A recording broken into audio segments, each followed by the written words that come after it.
తెలంగాణ గట్టు మీద తల్లి తాడి చెట్టు మీద పొద్దువై పడిసినావు యుద్ధమై నడిసినావు ఓహో బహుజన బంధుకు ఓ సర్వాయి పాపన్న బారిగీసిన సింహాని ఓ సర్దారు పాపన్న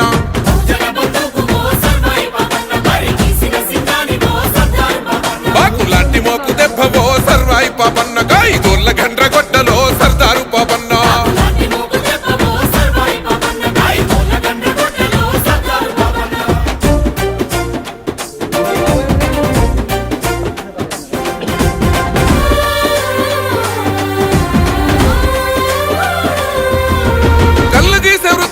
కత్తివై పుట్టినావు సర్వమ్మ గారాల కొడుకువై పెరిగినావు